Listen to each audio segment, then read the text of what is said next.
여러분 안녕하세요. 조민진입니다. 이번 영상에서는 얇고 유익한 책을 추천드리면서 마감에 관한 얘기를 하려고 합니다.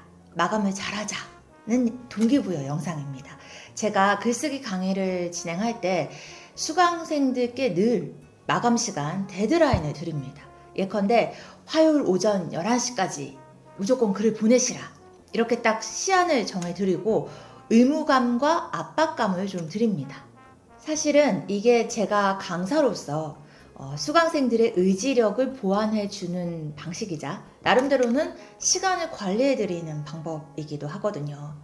그냥 막연하게 되는 대로 써주세요 하는 것보다 어느 날 몇 시까지 무조건 써서 내세요 라고 강제성을 부여하면 그 강제성이 없을 때보다 수강생들의 의지력은 덜 소모됩니다. 왜냐하면 과제를 하겠다고 생각하는 한 이때 이 시간까지는 무조건 해야 된다 정해져 있으면요 어쩔 수 없이 하게 되거든요. 여러분 우리가 어쩔 수 없이 할 수밖에 없는 일에 대해서는 할까 말까 고민을 안 하죠. 그래서 수강생들은 언제까지 해야지 결정하는데 본인의 에너지를 들일 이유가 없는 겁니다. 우리가 때로는 혼자서도 잘할 수 있는데 구속력이 필요한 학원을 다니는 이유가 바로 이런 게 아닐까 합니다. 자, 그러면 우리가 어떻게든 앞으로 나아가기 위해서는 매사 마감을 잘해야 된다는 얘기를 나눠보겠습니다. 마감은 결국 데드라인, 시간에 관한 문제입니다. 그쵸? 그래서 마감을 잘한다는 거는 시간 관리를 잘한다는 얘기가 될 수 있고요. 바꿔 말해서 한정된 시간만 살다 가는 인간은 사실상 마감 시간으로부터 결코 자유로울 수가 없다는 얘기도 됩니다. 인생의 가장 큰 마감이 죽음이죠. 삶을 마감했다는 표현을 쓰잖아요. 내 삶의 마감 시간을 내가 정하는 것은 아니지만 사실 사는 동안 인생은 크고 작은 마감의 연속입니다. 마감을 잘해야 좋은 인생이 되는 것 같습니다. 즉 시간 관리를 잘해야 좋은 인생이 된다는 거, 시간은 돈보다 귀중한 것이므로 그렇습니다. 시간이 돈보다 소중하다는 데 동의하신다면 가볍고 유익하게 읽을 만한 얇은 책 2권 소개해 드리겠습니다.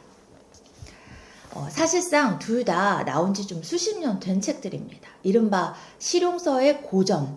한 권은 100년도 더 전에 나왔고요. 다른 한 권은 50년 전에 나온 책입니다. 그래서 이렇게 오래 살아남은 책들은 대체로 그 가치가 검증된 책이다라고도 할 수 있겠죠. 나온 지 100년 넘은 책부터 소개할게요. 저는 지난해에 더 모던에서 새로 나온 책을 갖고 있는데요. 바로 이 책입니다. 아놀드 베넷이라는 작가가 쓴 책이고 당연히 넌픽션이고 영국에서 1908년에 처음 출간됐습니다. 120년이 다 되어가는 책인데요. 이 저자는 원래 법률사무소에서 속기사로 일하는 직장인이었어요. 근데 직장 다니면서 아주 고단한 와중에 10년 동안 열심히 읽고 열심히 썼대요. 그렇게 원고를 투고해서 작가가 된 거예요. 그러니까 기본적으로 되게 열심히 산 사람이었죠. 자기가 직장 다니면서 시간을 관리해온 그 경험을 토대로 우리가 추구하는 꿈꾸며 노력하는 삶에 도움이 되는 그런 시간 관리법 책을 쓴 겁니다. 그래서 이 책은 그 미국의 성공학 대가죠. 데일 카네기가 읽고 아주 감명받고 소개하면서 세계적인 베스트셀러가 됐다고 합니다. 근데 이 책은요, 작가 본인도 쓰고 나서 평생 옆에 두고 펼쳐보면서 용기를 얻고 자극을 받았다고 하거든요. 작가도 자기가 쓴 글에서도 힘을 얻게 되기도 하는 것 같아요. 글에는 쓰는 사람의 지향점이 담기기도 하기 때문에 그렇습니다. 아무튼 꽤 괜찮은 책이다라는 거고요. 특히 좋은 거는 얇고 유익합니다. 120쪽 정도밖에 안 되고 근데 안에 여백도 되게 많아요. 읽기 쉬운데 공감도 되고 울림도 있습니다. 저도 좀 나태하다, 무기력하다 싶을 때 손이 잘 가고 새삼 읽으면 동기부여도 되고 그러더라고요. 서문에 보면 번아웃 되는 소수, 무기력한 다수라는 말이 나옵니다. 요즘에 막 열심히 하다가 심신이 지치는 거, 번아웃 얘기 많이 하잖아요. 근데 여러분, 만약에 여러분이 번아웃을 겪었다면 여러분이 이 작가 말대로 열심히 하는 소수에 속하는 겁니다.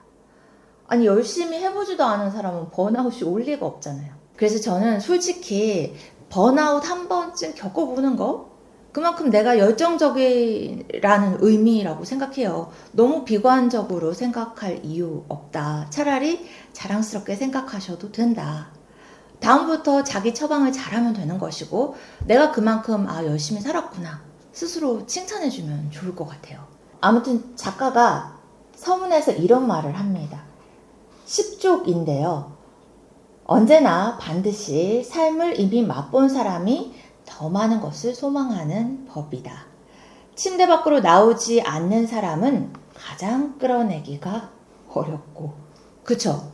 소망이 많다는 거는 그 소망이 이루어졌을 때, 그리고 이루기 위해서 노력할 때의 기쁨도 알고 있다는 얘기도 되는 것 같아요. 그러니까 자꾸 기쁨을 더 맛보고 싶어져서 다시 노력하게 되는 거죠.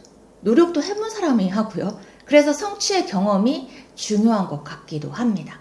25쪽에 이런 대목이 있습니다. 곱씹어 볼수록 참으로 경이롭다. 아침에 잠에서 깰 때마다 짠 하고 마법처럼 당신의 지갑이 24시간으로 두둑해져 있다. 그야말로 시간을 돈으로 생각하는 거죠. 저는 정말 시간이 돈이라고 생각하거든요. 우리가 살아가는 시간이 한정돼 있기 때문에 삶에도 마감이 있는 것이고, 인생의 가장 큰 마감, 죽음이 찾아오면 돈을 갖고서도 시간을 살 수가 없잖아요. 시간은 돈보다 더 중요하다는 얘기가 됩니다. 제가 이 책에서 특히 좋았던 대목은 사실 당연한 말인데 읽으면서 새삼 환기가 되더라고요. 45쪽 잠깐 읽어드릴게요. 시간 공급의 중대한 묘미는 미리 앞당겨서 쓸 수 없다는 점이다. 내년, 내일, 다음 한 시간이 당신을 위해 보관되어 있다. 완벽하게 훼손되지 않은 상태로 말이다. 얼마나 감사하고 마음이 놓이는지. 맘만 먹으면 매 시간 새롭게 시작할 수도 있다. 우리가 항상 그 선물 받는 느낌으로 새로 시작할 수 있는 이유입니다. 당겨 쓸 수 없는 시간이 훼손되지 않고 나를 위해서 보관되어 있다는 거죠. 어제, 오늘 좀 망쳤어도 내일 또 다시 시작할 수 있다는 겁니다.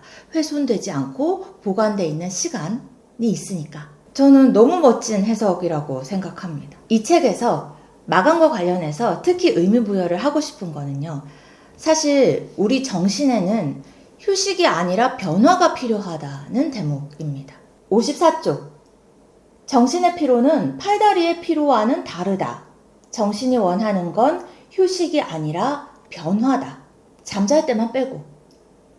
그러니까 여러분, 결국에는 어떤 일을 끊고 맺는 마감이 있고 다른 일로 전환될 수 있어야 정신적 피로가 덜어진다는 겁니다. 일을 마감한다는 거는 이제 다른 일로, 다른 생각으로 이동한다는 거잖아요. 그쵸? 그렇게 끊고 맺는 것에 대한 자기 컨트롤이 잘 돼야 지난 일에 연연하지 않게 되고, 하던 일을 질질 끌지도 않고 또 계속 집중해서 나아갈 수 있는 것 같습니다. 그쵸? 그거 말고도 다른 좋은 내용 되게 많기 때문에 언제든지 읽으면 힘이 될 겁니다. 그리고 한 권 더 짧게 소개해드리면요. 1973년에 미국에서 출간된 책이 있는데요. 제가 지난번에 꿈꾸기 좋은 날 연재에서 언급했던 책입니다. 시간관리 전문가 앨런 라킨이 쓴 시간을 지배하는 절대법칙으로 국내에는 번역되어 있고요. 원제는 How to get control of your time and your life 해서 당신의 시간과 인생을 어떻게 조절할 건가 인데요. 이 책은 빌 클린턴 전 미국 대통령 자서전 서문에도 언급되어 있습니다. 클린턴이 자기는 원래 소설이나 역사책을 즐겨 읽는 사람인데 모처럼 실용서를 사봤고 그게 바로 이 앨런 라킨이 쓴 이 책이었다고 말하면서 이 책을 30년 넘게 자기가 가지고 있다라고 소개했거든요. 클린턴이 굉장히 다독가잖아요. 그리고 책 좋아하는 사람들은 사실 실용서보다는 뭐 문학이나 인문서 좋아하는 경우가 많죠. 근데 그런 클린턴이 감명받고 30년 넘게 갖고 있는 실용서가 이거라고 하니 더 호기심이 생기는 거죠.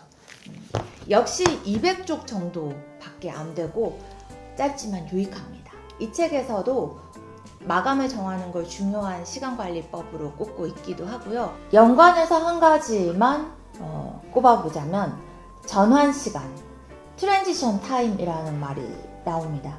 여러분, 끊고 매짐이 있다는 거는 그 사이에 인터미션이 있다는 얘기도 되죠.